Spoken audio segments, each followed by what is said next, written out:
RJ Classes 2.0। नमस्कार दोस्तों, मैं आरजे सिद्धार्थ आरजे क्लासेस 2.0 में आपका स्वागत करता हूं। दोस्तों, आज हम बौद्ध धर्म में पढ़ेंगे संघ, संगीतियाँ एवं साहित्य। दोस्तों, ये जो टॉपिक्स है ये विभिन्न प्रतियोगी परीक्षाओं में, साथ में टीजीटी, पीजीटी और यूपीएससी, नेट के लिए बहुत महत्वपूर्ण है, खूब पूछा जाता है।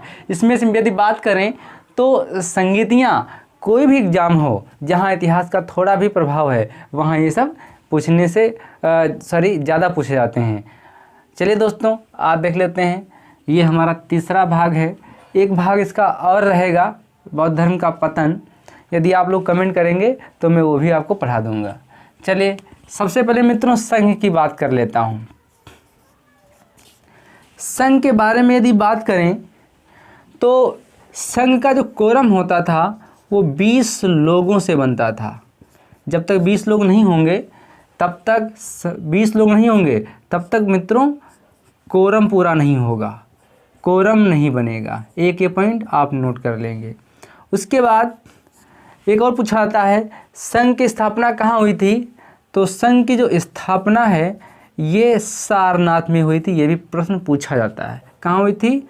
सारनाथ में संघ की स्थापना हुई थी। एक ये पॉइंट है, आप नोट कर लेंगे मित्रों। ये पूछा जाता है, कई बार पूछा गया है, इसलिए मैंने इसको अलग लिखा है।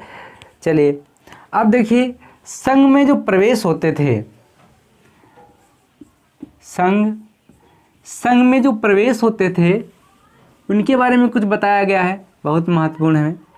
जो संघ में प्रवेश होगा उसकी उम्र 14 वर्ष से अधिक होगी, 14 वर्ष से अधिक होगी। एक ये पॉइंट आप नोट कर लेंगे। जो संघ में प्रवेश करेगा उसकी उम्र 14 वर्ष से अधिक है। एक पॉइंट पूछा जाता है। यदि बात करें कोई व्यक्ति ऐसा है जो 14 वर्ष से कम है तो ऐसी स्थितियों में उसके माता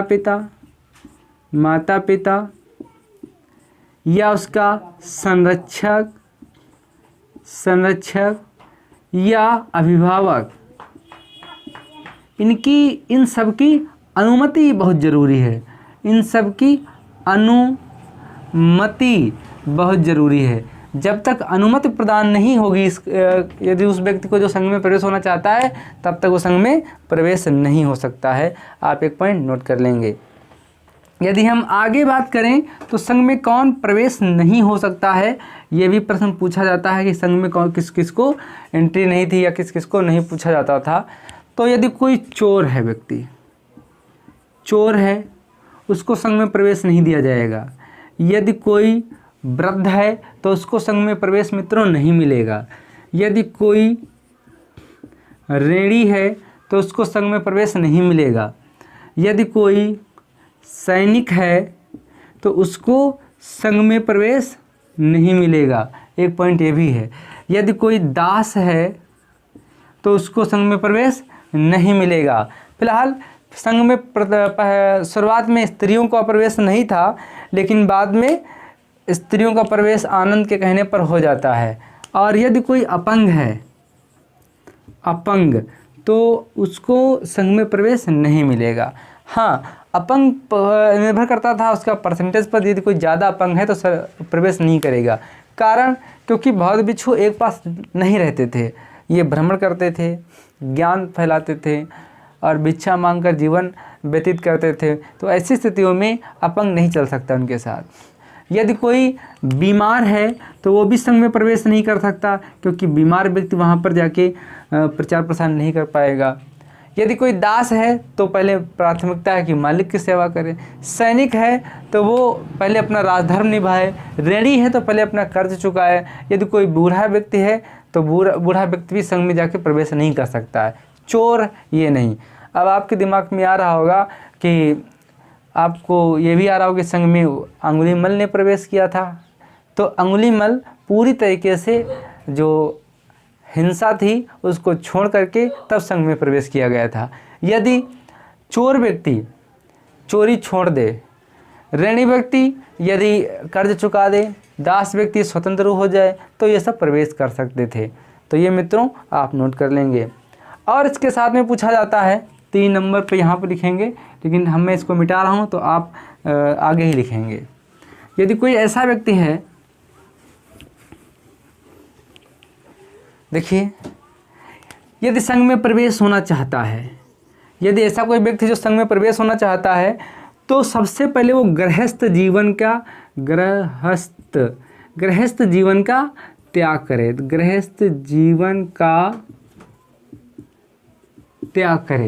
गृहस्थ जीवन का त्याग करे। एक पॉइंट ये, गृहस्थ जीवन का जब वो त्याग करेगा तो ऐसी स्थितियों में वो घटना क्या कहलाएगी?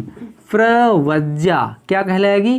प्रवज्जा। जब वो गृहस्थ जीवन का त्याग करेगा संस्कार के द्वारा तो प्रवज्जा कहलाएगा। एक पॉइंट ये है, जब संघ में प्रवेश करने के लिए कोई गृह त्याग करता है तो उसको प्रवज्जा कहते हैं। जब महात्मा बुद्ध ने गृह त्याग किया था तो महावीर निष्क्रमण घटना कहलाई थी। एक पॉइंट नोट कर लेंगे। दूसरा यह है, संघ में जो प्रवेश लेने की घटना थी, संघ में प्रवेश लेने की घटना उपसंपदा कहलाती है। हाँ, उपसंपदा कहलाती है, या संस्कार कहलाता है उपसंपदा संस्कार से ही कोई व्यक्ति संघ में प्रवेश कर सकता है। एक पॉइंट ये नोट कर लेंगे मित्रों, पूछे जाते हैं। प्रवज्जा संस्कार किस में, किस घटना संबंधित है, उपसंपदा संस्कार किस में है और किस घटना से संबंधित है, ये सब पूछा जाता है। जब कोई व्यक्ति संघ में प्रवेश करता है, जब कोई व्यक्ति संघ में प्रवेश कर जाएगा तब वो श्रमणे कहलाएगा। श्रमणे, या इसको कह सकते हैं श्राम ऋण भी कहते हैं। एक शुद्ध वाक्य मिलता है, श्राम रेव कहते हैं। ये 5 वर्ष तक श्रामणे ही रहेगा। 5 वर्ष के बाद ये मित्रों बिच्छू बन जाएगा। बिच्छू रहने की अवस्था जो है वो 20 वर्ष है, कि 20 वर्ष तक कोई भी व्यक्ति बिच्छू रह सकता है। एक पॉइंट नोट कर लेंगे, ये भी पूछा जाता है। चलिए, जो संघ थे वो पूर्ण रूप से गणतंत्र थे या गणतंत्रात्मक थे। यह भी प्रश्न पूछा जाता है कि सबकी बात सुनी जाती थी, सबकी बात रखी जाती थी और मानी जाती थी। एक पॉइंट ये भी है, नोट कर लेंगे मित्रों। यदि कोई संघ में प्रस्ताव रखा जाता था तो उसको नति या व्रति कहते थे। नति या व्रति कहते थे। यदि संघ में कोई प्रस्ताव रखा गया या बताया गया कि ये करना चाहिए तो उस प्रस्ताव को नति या व्रति कहते थे। ये पॉइंट नोट कर लेंगे मित्रों। जब कोई इस प्रस्ताव को पढ़ता था, पढ़ना या पढ़ के सुनाता था तो उस घटना को अनुसावन कहते थे। क्या कहते थे? अनुसावन कहते थे। अनुसावन, एक पॉइंट ये नोट कर लेंगे, उस घटना को अनुसावन कहा जाता था। यदि कोई इस प्रस्ताव को ना माने तो उसको अधिकरण कहेंगे। जब नहीं मानेगा तो उसको मित्रों क्या करेंगे? सुलझाएंगे, बैठकर विचार विमर्श होगा, फिर उस पर चर्चा होगी, तब उस चीज़ को समझाएगा। तो मेरे ख्याल से संघ समझ में आ गया होगा। एक पॉइंट ये क्लियर होगा। इतने पूछा जाता है। संघ क्या है? तो बिच्छू जो उसमें शामिल होते हैं, नियमों का पालन करते हैं, ये सारी चीज़ें संघ हैं। अब मैं संगीतियों की बात कर लेता हूँ। बहुत महत्वपूर्ण पॉइंट है, ये खूब पूछा जाता है। मेरे साथ आप सुनते रहिए और कोशिश ये करिए कि आप क्रमबद्ध में पढ़ाऊँगा, पूरा सिलेबस कराऊँगा, तो ऐसी स्थितियों में आप नोट कर ले, ज़्यादा सही रहेगा। आप कोई भी कंपटीशन देना चाहते हैं जहाँ इतिहास का प्रभाव है वहाँ में पूछा जाएगा। यदि कोई नेट के लिए स्पेशल हमारा वीडियो पढ़ रहा है तो कथन निष्कर्ष का मैं अभी छोड़ रहा हूँ। मैं लास्ट में कथन निष्कर्ष, कारण, कथन, कारण सब बताऊँगा, स्टेटमेंट बताऊँगा। और यदि आप चाहते हैं तो आप कमेंट करेंगे, हम कहीं पर अलग से वीडियो बना देंगे और हफ्ते में 2 वीडियो देते रहेंगे। चलिए मित्रों, अब बौद्ध संगीतियाँ देख लेते हैं। कितनी बौद्ध संगीतियाँ हैं? तो कुल 4 हुई हैं। एक पॉइंट नोट कर लेंगे, कुल 4 बौद्ध संगीतियाँ हुई हैं। चलिए देख लेता हूँ। इस तरीके से आप लाइन बना लीजिए जैसे मैं बना रहा हूँ। चलिए, सबसे पहले ये हो गया क्रम। भाई नंबर 1 बौद्ध संगीत हुई। मैं जैसे लिख रहा हूँ आप ही लिखते रहिए। क्रम हो गया तो इसको हम क्रम में प्रथम लिखते हैं, ज़्यादा सही रहेगा। ये प्रथम बौद्ध संगीत हो गई। कहाँ? ये स्थान डाल लीजिए, हमने स्थान डाल दिया। अब बौद्ध संगीत प्रथम कहाँ हुई थी? तो राजगृह में हुई थी। कहाँ? राजगृह में हुई थी। अब राजगृह में कहाँ हुई थी ये भी पूछा जाता है, तो आप सतकर्णी गुफा कह सकते हैं। राजगृह में कहाँ हुई थी? तो ये सप्तकर्णी गुफा, सप्तकर्णी गुफा में हुई थी प्रथम बौद्ध संगीत। चलिए समय डाल लीजिए। कब हुई थी? जब महात्मा बुद्ध की मृत्यु हुई। तो मृत्यु कब हुई? 483 BC में महात्मा बुद्ध की मृत्यु हुई थी। संरक्षक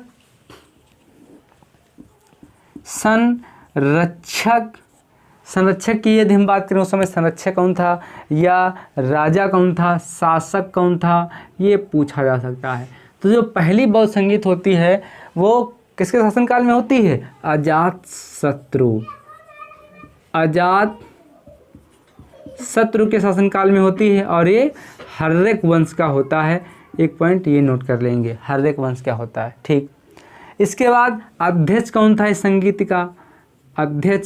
इस संगीत का अध्यक्ष कौन है ये भी पूछा जाता है। तो यदि हम अध्यक्ष की बात करें तो महाकश्यप। कौन? महाकश्यप अध्यक्ष थे। कौन था? महाकश्यप थे। प्रश्न ये भी पूछा जाता है कि इस प्रथम बौद्ध संगीत में क्या हुआ था, तो क्या बताएंगे? सुत्त पिटक और विनय पिटक साहित्य है। सुत्त पिटक और विनय पिटक, सुत्त पिटक और विनय पिटक की रचना हुई थी या इनको लिपिबद्ध किया गया था। एक पॉइंट नोट कर लेंगे। तो ये प्रथम बौद्ध संगीत हो गई। मेरे ख्याल से आपको समझ में आ गया होगा। चलिए द्वितीय हम देखते हैं बौद्ध संगीत। द्वितीय बौद्ध संगीत की बात करते हैं। तो द्वितीय बौद्ध संगीत कहाँ होती है? वैशाली में होती है। वैशाली तो मैं बता चुका हूँ आपको। वैशाली में कब होती है? ठीक 100 साल बाद होती है। तो 100 साल ये BC तो घटता है, तो कितना हो जाएगा? 383 BC में हुई थी। ठीक, अब शासक या संरक्षक कौन था? तो अब कालाशोक होगा। कौन सा होगा? कालाशोक होगा। कालाशोक को और काकवर्ण के नाम से भी जानते हैं। काकवर्ण के नाम से भी जानते हैं। ठीक, तो काकवर्ण में किस वंश का था? तो ये शिशुनाग वंश से ये था। एक पॉइंट ये नोट कर लेंगे, शिशुनाग वंश से था। कौन? कालाशोक या काकवर्ण शिशुनाग वंश से था। चलिए कहाँ अब अध्यक्ष कौन था उस समय? सर्वकामिनी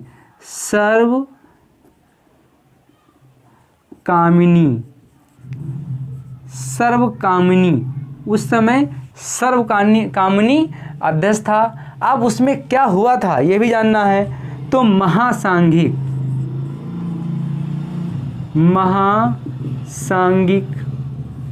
और तैत्रांतिक, हाँ सौत्रांतिक 2 भागों में बंटवारा हुआ बौद्ध धर्म का। हीनयान महायान मैं इस पर चर्चा करूँगा। चलिए ये द्वितीय बौद्ध संगीत आपकी हो गई। अब तृतीय बौद्ध संगीत की हम बात करें, बहुत महत्वपूर्ण मित्रों हैं, ध्यान से पढ़िएगा और इसको नोट करते रहिए, ये पूछा जाता है। दूसरी यदि हम बौद्ध संगीत की बात करें कहाँ हुई थी? तो पाटलिपुत्र में हुई थी। पाटलिपुत्र, इसका वर्तमान नाम क्या है? कुसुमपुर है, ये भी कह सकते हैं। ये पूछा जाता है। समय कब हुआ था? तो 250, कहीं कहीं पर 252 BC भी मिलता है। तो दोनों में से कोई एक आ जाए, टिक मार देना, कोई दिक्कत नहीं। आपको 250 252 कहीं मिलेगा, दोनों एक साथ होंगे नहीं। दोनों एक साथ हों अगर तो ये ज़्यादा महत्वपूर्ण है 250 मित्रों। चलिए कब हुई थी? किसका शासनकाल में हुई थी? तो अशोक के शासनकाल में हुई थी। अशोक को प्रियदर्शी के नाम से भी जानते हैं।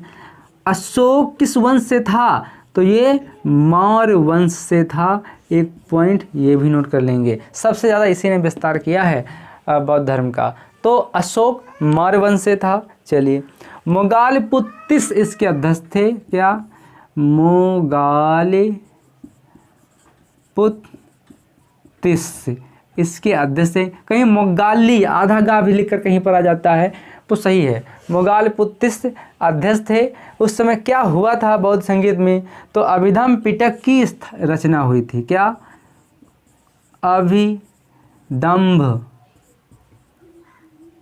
पिटक की रचना, एक पॉइंट नोट कर लेंगे, अभिधम पिटक की रचना हुई थी। तो ये तृतीय बौद्ध संगीत भी हो गई। अब लास्ट बचती है चतुर्थ बौद्ध संगीत। ये कहाँ हुई थी चतुर्थ बौद्ध संगीत? तो कश्मीर में हुई थी। कहाँ? कश्मीर में हुई थी। कश्मीर में कहाँ हुई थी, ये भी पॉइंट कभी कभी पूछ लेते हैं। तो ये कुंडल वन में हुई थी। कुंडल वन में हुई थी। ठीक, कब हुई थी? तो ये प्रथम शताब्दी हम बोलते हैं, प्रथम शताब्दी बोलते हैं। सही से टाइम पीरियड पता नहीं है। वैसे किसके शासनकाल में हुई थी? तो ये कनिष्क के शासनकाल में हुई थी। तो कनिष्क लगभग 70-78 ईस्वी के बीच से रहता है, तो उसी समय ये हुई होगी। कब हुई है पता नहीं, लेकिन इसको हम क्या बोलते हैं? प्रथम शताब्दी में हुई थी। एक पॉइंट ये नोट कर लेंगे। कनिष्क कुषाण वंश से था। क्या? कनिष्क कुषाण वंश से था। एक पॉइंट नोट कर लेंगे। कनिष्क जो है वो कुषाण वंश से था। वासुमित्र इसके अध्यक्ष थे। कौन? वासुमित्र इसके अध्यक्ष थे। उपाध्यक्ष देखिए, प्रथम चतुर्थ बौद्ध संगीत में आपको पहला व्यक्ति मिलेगा तो उपाध्यक्ष होगा। पहला इसमें कोई ना कोई उपाध्यक्ष बनाया गया है, लेकिन जो पूछा जाता है वो यही है। चतुर्थ बौद्ध संगीत का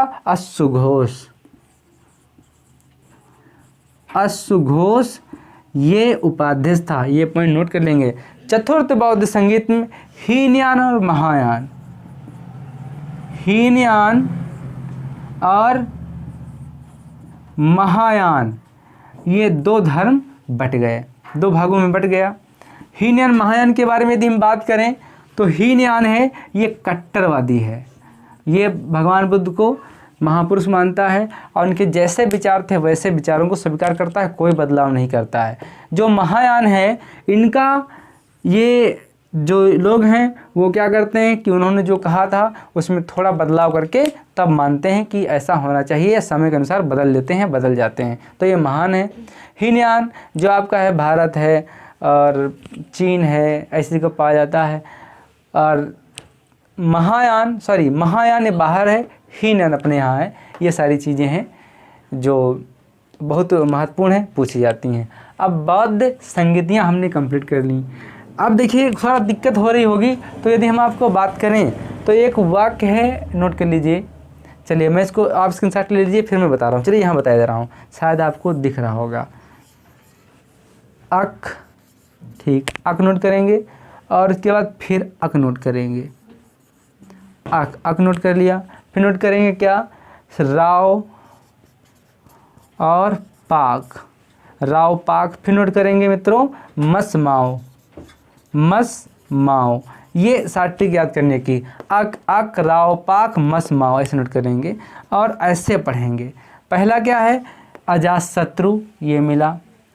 दूसरा क्या है दोस्तों? दूसरे से क्या रहेगा? राजगृह, ये मिला। और तीसरे से क्या है? माँ से महाकौशल। तो आ से अशोक अजातशत्रु, रा से राजगृह और माँ से महाकश्यप। फिर का से कालाशोक, वा से वैशाली, सा से सर्वकामनी इसके उपाध्यक्ष है। इस तरीके से याद कर लेंगे। आ से अशोक, पा से पाटलिपुत्र और माँ से क्या होगा? मोगालपुत्तिस। का से कनिष्क, का से कश्मीर या कुंडलवन और वा से वासुमित्र। तो ये यदि आप ट्रिक चाहें तो याद कर सकते हैं। इस तरीके से आपको याद हो जाएगा। राजा, स्थान और उपाध्यक्ष, राजा, स्थान और उपाध्यक्ष मित्रों नोट कर लेंगे। आप याद करिए महात्मा बुद्ध की मृत्यु 483 में हुई थी। सीधा गैपिंग कितना है? 100 साल का। और 383 में दूसरी होती है, 383 में हो गई। फिर बस ये तो आपको इसे याद हो जाएगा। 250 में ये होती है, प्रथम शताब्दी में ये होती है। अब बचा क्या, कुछ याद करने के लिए बचा? कुछ नहीं बचा। इधर प्रथम सुत्त पिटक, विनय पिटक, फिर महासांगी और सौतांत्रिक, अभिधम पिटक की रचना और हीन महायान में ये बढ़ जाता है। इस तरीके से मित्रों बौद्ध संगीतें याद कर लेंगे, आप स्क्रीनशॉट ले सकते हैं। चलिए अब बचता क्या है, साहित्य थोड़ा देख लेते हैं। 2 मिनट का वीडियो बचा है, ज़्यादा आपको परेशान होने की ज़रूरत नहीं है। इतिहास मैं आपके साथ चलाऊंगा नहीं, दौड़ाऊंगा। चलिए आप तैयार रहिए दौड़ने के लिए। साहित्य की बात कर लेते हैं। यदि बौद्ध साहित्य की बात करा जाए तो ये साहित्य जितना है वो पाली भाषा में रचित है। पाली भाषा में रचित है, एक पॉइंट ये पूछा जाता है। चलिए तो बौद्ध साहित्य की बात करें। बौद्ध साहित्य में त्रिपिटक पढ़ना है, त्रिपिटक पढ़ने हैं बौद्ध साहित्य में। वैसे अष्टांगिक मार्ग भी पढ़ाना चाहिए था, लेकिन अष्टांगिक मार्ग आपसे पूछा कम जाएगा। सिर्फ टीजीटी, पीजीटी और यूपीएससी और यूपी और नेट वगैरह में पूछा जाता है, बाकी कहीं पूछा नहीं जाता। अष्टांगिक मार्ग हमने छोड़ दिए हैं, इसलिए आप कहेंगे तो मैं पढ़ा भी दूंगा। चलिए ये त्रिपिटक किस भाषा में है, तो ये पाली भाषा में है। पाली भाषा में है, एक पॉइंट नोट करेंगे। चलिए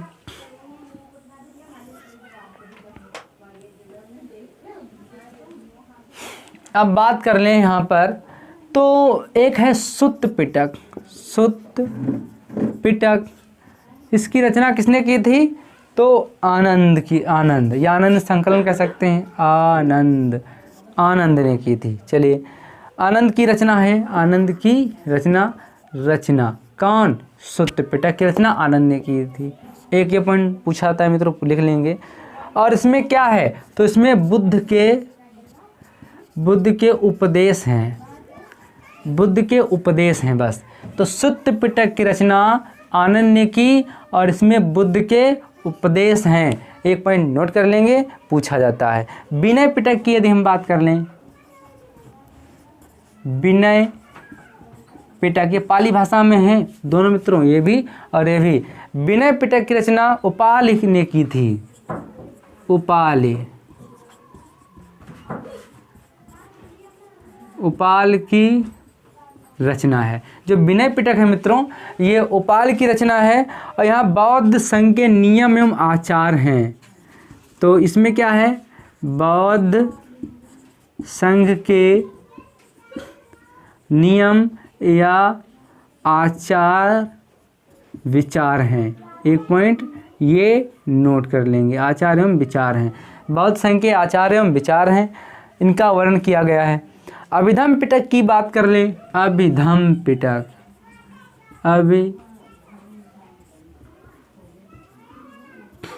अभिधम पिटक की रचना किसने की थी, तो मोगालिपुत्तिस ने की थी। किसने,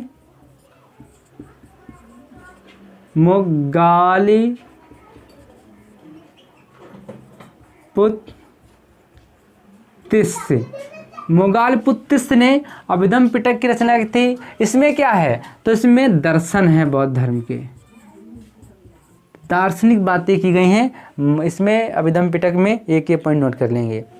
अब मित्रों इसके अंदर भी बहुत कुछ है, इसके अंदर बहुत कुछ है, ये आपसे पूछा नहीं जाएगा। दीर्घ निकाय, दीर्घ का, ये सब पूछा इसमें है और ये सब आपसे बताने की जरूरत नहीं है। बस आपको बौद्ध साहित्य में सुत्त पिटक, विनय पिटक और अभिधम पिटक कुल मिला के ये त्रिपिटक पढ़ने हैं बस। त्रिरत्न जैन धर्म में आपको पढ़ाएंगे। तो मित्रों आज का वीडियो आपको कैसा लगा, यदि आपके लिए मददगार है, यूजफुल है, तो आप ज़रूर हमें कमेंट करके बताएं। हम आपके कमेंट के आकांक्षी रहेंगे। इस वीडियो को लाइक, शेयर, कमेंट करें, हम आपके कमेंट के आकांक्षी रहेंगे। धन्यवाद दोस्तों, नमस्कार।